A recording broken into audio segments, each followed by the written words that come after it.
ॿी ख़बर असां हैदराबाद मां शेयर कंदासीं, जिथे सिंध हाई कोर्ट पारां सिंध पब्लिक सर्विस कमीशन खे उम्मीदवारनि जा इंटरव्यू लाइव स्ट्रीम ज़रिए पधिरा करण जो हुकुम ॾिनो वियो आहे।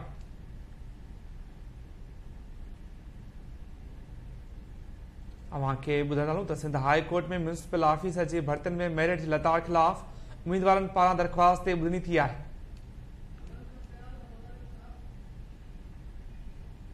अव्हांखे ॿुधाईंदा हलूं त उम्मीदवारनि जे लिखत वारे इम्तिहान जी CCTV ऑडियो समेत रिकॉर्ड कई वञे। अदालत पारां हुकुमनामो जारी कयो वियो आहे। अवां सां अहम ब्रेकिंग न्यूज़ शेयर कंदा हलूं। अदालत पारां हुकुम ॾिनो वियो आहे त उम्मीदवारनि जा इंटरव्यू लाइव स्ट्रीम ज़रिए यूट्यूब या सिंध पब्लिक सर्विस कमीशन जी वेबसाइट ते रखिया वञनि। अवां सां अहम ब्रेकिंग न्यूज़ हैदराबाद खां शेयर कंदा हलूं। सिंध हाई कोर्ट पारां सिंध पब्लिक सर्विस कमीशन खे उम्मीदवारनि जा इंटरव्यू लाइव स्ट्रीम ज़रिए ॾेखारण जो हुकुम ॾिनो वियो आहे।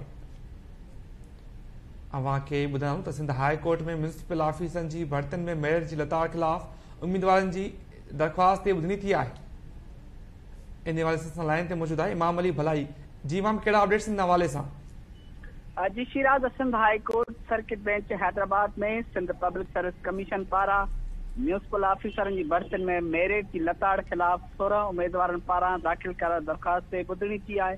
जस्टिस शमसुद्दीन अब्बासी ऐं जस्टिस अमजद अली सहतो ते मुश्तमिल डिवीज़नल बेंच ॿुधणी कई। उम्मीदवारनि जा वकील एडवोकेट सजाद अहमद चांडियो, अरशद पठान अदालत में पेश थिया आहिनि। जॾहिं त सिंध पब्लिक सर्विस कमीशन जो कंट्रोलर अब्दुल हफ़ीज़ लिगारी बि पेश थियो आहे। जॾहिं त उम्मीदवारनि लिखत वारे इम्तिहान जा CCTV ऑडियो समेत जेको आहे उहा रिकॉर्ड कई वञे ऐं उम्मीदवारनि जा इंटरव्यू लाइव स्ट्रीम यूट्यूब ज़रिए जेको आहे सिंध पब्लिक सर्विस कमीशन पंहिंजे लाइव स्ट्रीम जोड़े उन तहत हलाए, जॾहिं त जीअं पूरी दुनिया में ॾिसी सघिजे।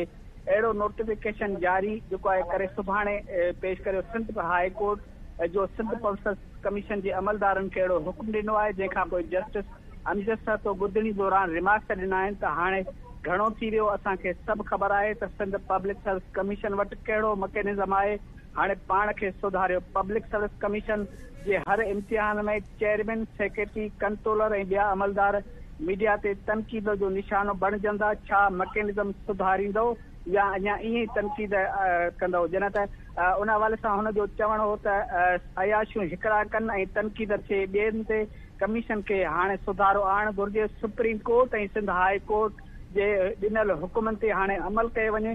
जॾहिं त अदालत वधीक रिमार्क्स ॾींदे चयो त हाणे माण्हू एॾा बेज़ार थी चुका आहिनि जो इम्तिहान जो बाइकाट करण खां पोइ सिंध पब्लिक सर्विस कमीशन जे मुख गेट वटि अची एहतजाज कनि था। हाणे त पब्लिक सर्विस कमीशन खे सुधरणु घुरिजे। जॾहिं त दरख़्वास्त गुज़ार ऐं सरकारी वकील में जेको आहे हिक ॿिए में जेको आहे सो ॿुधणीअ दौरान तलक कलामी थी आहे। दरख़्वास्त गुज़ार सरकारी वकील खे जेको आहे सो ॿुधायो त फेल वारा फेल थिया आहिनि ऐं पास वारा पास थिया आहिनि।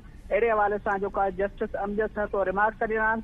जॾहिं त दरख़्वास्त गुज़ार चयो त Sindh public service commission municipal जे हिक वारे नतीजनि में जेको आहे 119 नंबर खां पोइ जेके ॿिया जेके उम्मीदवार पास थिया आहिनि उन्हनि जी जेका सिक्वेंसी थी आहे उन ते अहिड़ो जेको भयानक कॉपी पेस्ट ते कंप्यूटर जेको आहे सो एॾो महिरबानी थियो आहे जो सभिनी पोयनि उम्मीदवारनि जा हिक ई सिक्वेंसी में जेके नतीजा आहिनि उहे पधिरा कया आहिनि। जॾहिं त ॿुधणी जेको 2.5 कलाकनि ताईं जारी रही, जंहिंखां पोइ अदालत धुरियुनि जा दलील ॿुधण बैदि सिंध पब्लिक सर्विस कमीशन खे हुकुम ॾिनो त उम्मीदवारनि जी लिखत वारे इम्तिहान जा CCTV फुटेज ऑडियो उनखां अलावा इंटरव्यूज़ में लाइव स्ट्रीम जंहिंमें पूरी दुनिया ॾिसी सघे अहिड़ो नोटिफिकेशन जारी करे सुभाणे अदालत में पेश करियो। वधीक जेका कार्रवाई आहे उहा सुभाणे जेको आहे सो 11 बजे थींदी। जी इमाम, इहो ॿुधाइजो कल्ह जेका SST टेस्ट में बेज़ाब्तियूं आयूं उन हवाले सां असां नाज़रीन खे ॿुधाईंदा?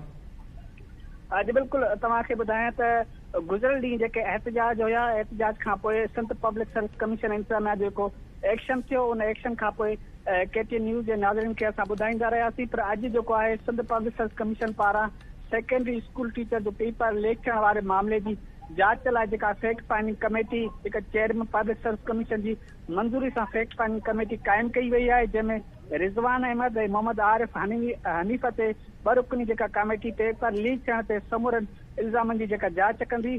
कमेटी 15 खां 19 तारीख़ ताईं पेपर लीक थियण जी जांच कंदी। कमेटीअ में जेके बि मुलविस मेंबर हूंदा उन्हनि ख़िलाफ़ उहा कार्रवाई हूंदी। कमेटी 24 कलाकनि अंदरि रिपोर्ट पेश करे सेक्रेटरी पब्लिक सर्विस कमीशन खे ॾींदी। अहिड़ो लेटर पिणु जारी कयो वियो आहे। जी, वॾी महिरबानी इमाम अली अपडेट ॾियण लाइ।